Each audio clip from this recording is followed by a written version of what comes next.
I've talked about data viz as art, I've talked about self-tracking, and now I want to talk about kind of like art as being data visualization.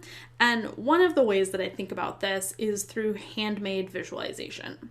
I think there's many types of beautiful data visualizations out there, but the things that are handmade feel the most like art to me. So we're statisticians. I think this quote is really inspirational, that few would deny the most powerful statistical tool is graph paper.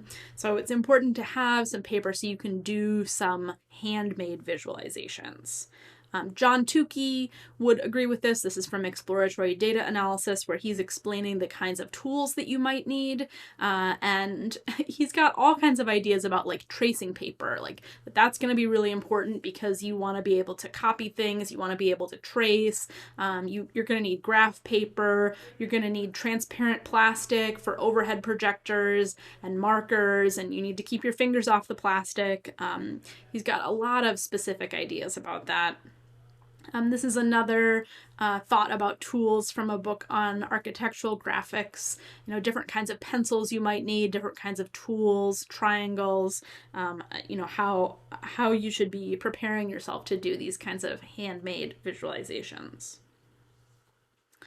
And then I have a few folks whose work I really like in this space. One is Jose Duarte, and he does handmade visualization, but he also does these kind of street art projects. So this is one where it is a bar chart, but it's been turned into a mural in a neighborhood.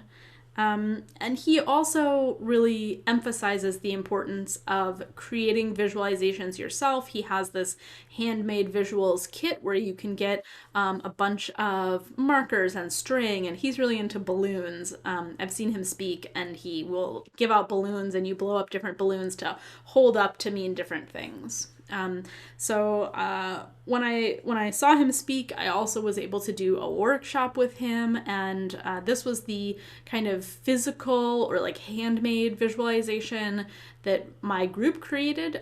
We decided to visualize the World Happiness Index, and we're using color as part of this, but there's also this scale 0, 1, 2, 3, 4, 5. I think it goes till 10.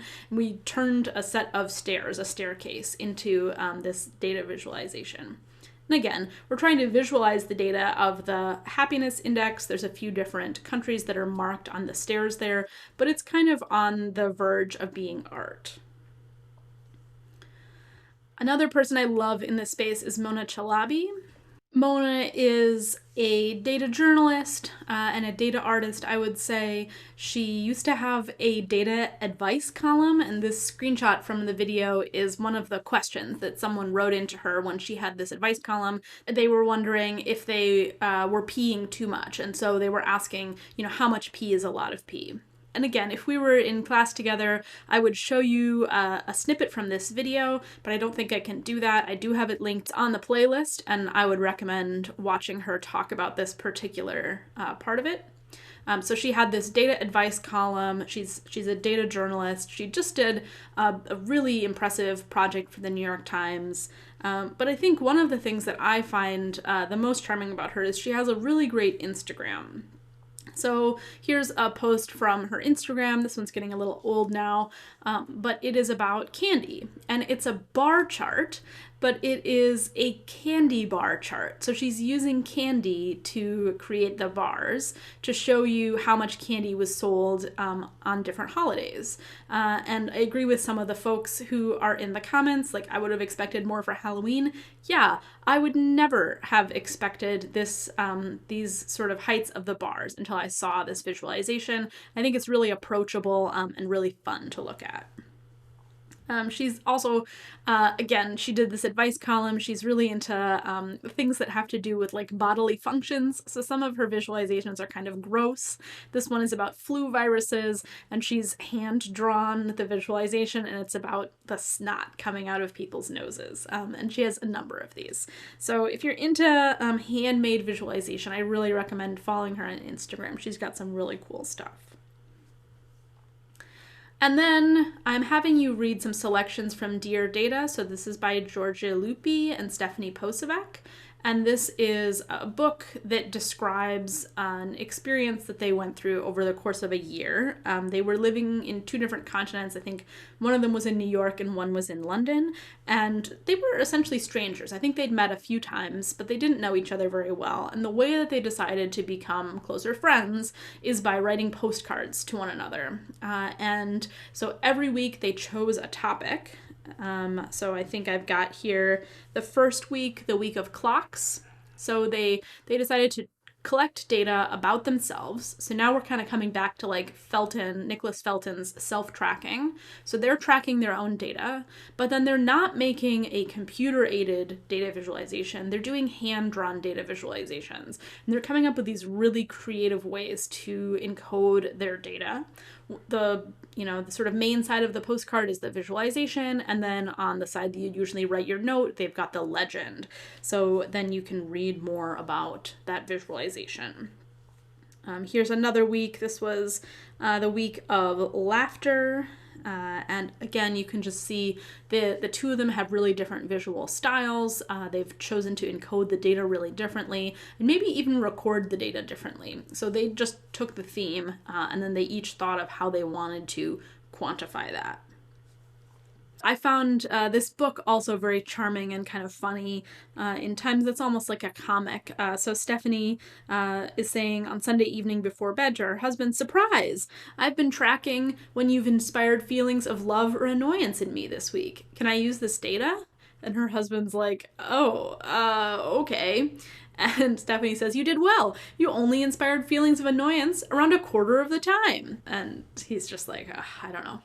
And then, the next day, "I've been thinking about your data stalking. It's actually quite sweet." Really? I thought you'd think it was weird." "It is weird. Weird, but nice." And then she has a sob of relief. So again, I think you can see how the collecting the data, it's doing something to their real life and to their relationships. And I'm gonna have you do some hand-drawn data visualization. We'll do some in class, and then you're gonna do an assignment as well. And I think the important thing when you're doing hand-drawn visualizations is that you iterate and you practice. So everyone can draw, but it just takes practice. And so, again, Stefanie had this outburst. She said, "I'm terrible at drawing." And her husband says, "Well, you'll be better after a year, right?" Which I think is so true. So I think this is maybe true of all data visualization, but especially when you're doing it by hand, you don't want to go with your first idea. You want to try to brainstorm, come up with 6 ideas of different ways to encode the data and try them out before you select the one that you want to settle on. So this is not a hand-drawn data visualization, and it's also not about also not about self-tracking, but Nathan Yao has this post, "One Data Set Many Ways," where he shows how you could take the same data set and you could visualize it in 25 different ways. So this is that idea of you don't want to pick your very first method of encoding the data. You should try and brainstorm a bunch of them. And he's kind of brainstorming or sketching using, I think, R. He's doing the visualization on a computer. But when you're doing it sketching with pencil and paper, it's even easier to come up with many ideas. They don't have to be locked to the way that the tool is going to allow you to visualize your data. You can come up with any way to visualize your data. So that's what we're going to be working on this week.